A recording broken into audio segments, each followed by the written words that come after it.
अरे वाह, अति उत्तम, सर्वोत्तम। हिंद, हिंदुस्तान या हिंदी के विषय में कुछ भी देखकर या सुनकर मेरा हृदय राष्ट्रभक्ति से ओतप्रोत हो जाता है। हिंदी भाषा हमारे देश का गौरव है। हिंदी हमारी शान है।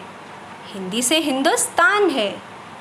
भारत की आशा है हिंदी, जिसने पूरे देश को जोड़ा। वह मजबूत धागा है हिंदी। हिंदुस्तान की गौरव गाथा है हिंदी। न समझें हिंदी को कम, गर्व से बोलें हिंदी हम। क्या आप सब जानते हैं 14 सितंबर सन 1949 में हिंदी को राजभाषा का दर्जा प्राप्त हुआ था। इसलिए इस दिन को हम हिंदी दिवस के रूप में मनाते हैं। दुर्भाग्यवश स्वतंत्रता प्राप्ति के कितने सालों बाद भी हिंदी को राष्ट्रीय भाषा का दर्जा प्राप्त नहीं हुआ है। आज भी यह अनेक समस्याओं से जूझ रही है।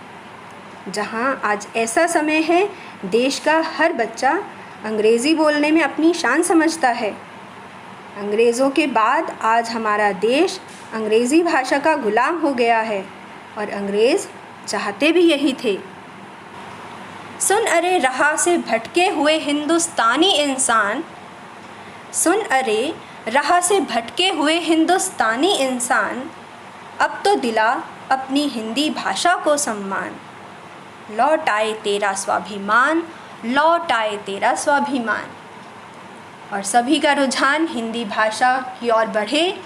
बच्चे, बूढ़े, छोटे बड़े सभी हिंदी भाषा के प्रेमी बने। माता पिता इस बात के प्रति जागरूक हों कि हिंदी भाषा से ही हम इस देश व उनके बालकों का भविष्य उज्जवल हो सकता है। इसलिए इस सप्ताह को हिंदी सप्ताह के रूप में मनाते हुए हमारे विद्यालय दिल्ली पब्लिक स्कूल के द्वारा अनेक प्रकार की प्रतियोगिताओं का आयोजन किया गया है। विद्यार्थी हिंदी भाषा के प्रति अपना प्रेम दर्शाते हुए तथा हिंदी भाषा में अपनी पकड़ को मजबूत करने के लिए इन प्रतियोगिताओं में बढ़ चढ़कर भाग लेंगे। और आइए देखते हैं कक्षा 3 के विद्यार्थियों द्वारा हिंदी दिवस पर अपने क्या विचार प्रस्तुत किए गए हैं। आप सभी को हिंदी दिवस की शुभकामनाएं। जय हिंदी, जय हिंद, जय भारत। धन्यवाद। सुप्रभात, मेरा नाम आराध्या करंगा है। मैं कक्षा 3 C की छात्रा हूँ।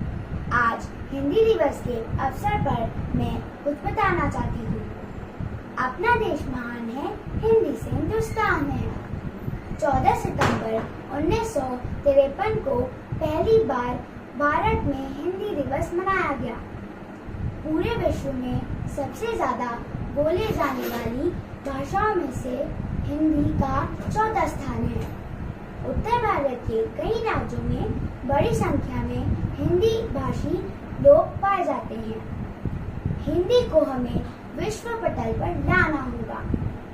इसके लिए ऐसे कानून बनाने होंगे कि विद्यालयों एवं कार्यालयों में लिखित कार्य को हिंदी में करना जरूरी बना दिया जाए, तभी हिंदी को बचाया जा सकता है।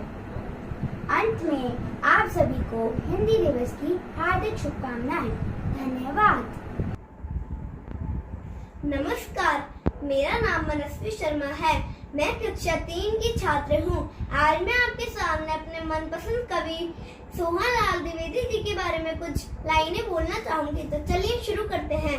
सोहनलाल द्विवेदी जी का जन्म 22 फरवरी सन 1906 में उत्तर प्रदेश के जिले फतेहपुर की तहसील बिंदकी के नामक स्थान पर हुआ था।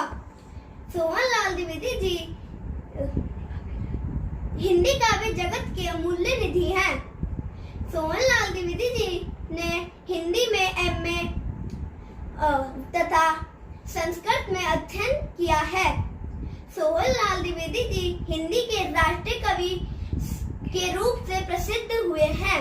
सोहनलाल द्विवेदी जी ने महात्मा गांधी के ऊपर बहुत सी भावपूर्ण रचनाएं लिखी हैं, जो कि बहुत लोकप्रिय हुई हैं। उनमें से कुछ प्रसिद्ध रचनाएं इस प्रकार हैं: खादी गीत, गांव में किसान, डांडी यात्रा इत्यादि। सोहनलाल द्विवेदी जी की मृत्यु 1 मार्च 1988 में हुई थी। धन्यवाद। सुप्रभात, मेरा नाम अर्पित सैनी है। मैं दिल्ली पब्लिक स्कूल सहारनपुर में कक्षा 3D में पढ़ता हूँ। मेरे सबसे पसंदीदा कवि श्री सुरेंद्र विक्रम हैं। उनकी कविताएं बाल केंद्रित होती हैं। उनका जन्म 1 जनवरी 1961 में इलाहाबाद में हुआ था। उनकी लिखी कविता में से कुछ पंक्तियां प्रस्तुत कर रहा हूँ। बादल भैया बहुत हो चुका, अब तुम अपने घर जाओ, चारों ओर पानी ही पानी और पानी मत बरसाओ। बादल भैया जाओ जाकर आराम करो, सूरज दादा जल्दी आओ, आकर अपना काम करो। धन्यवाद। मेरा नाम शव्य है। मैं कक्षा 3 का छात्र हूँ।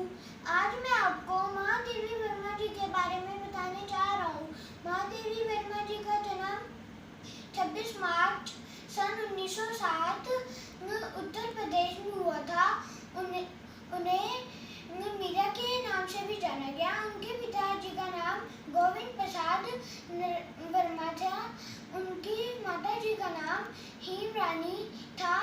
वह कृष्ण जी की पूजा करती थी। उनका विवाह नारायण वर्मा के साथ हुआ। उन्होंने हिंदी भाषा में उत्पत्ति पाया था।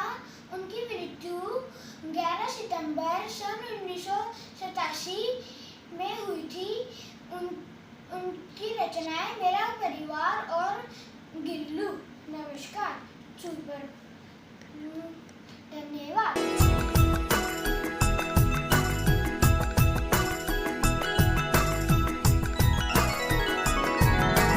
हिंदी भाषा राष्ट्र की भाषा, प्रजातंत्र के शास्त्र की भाषा।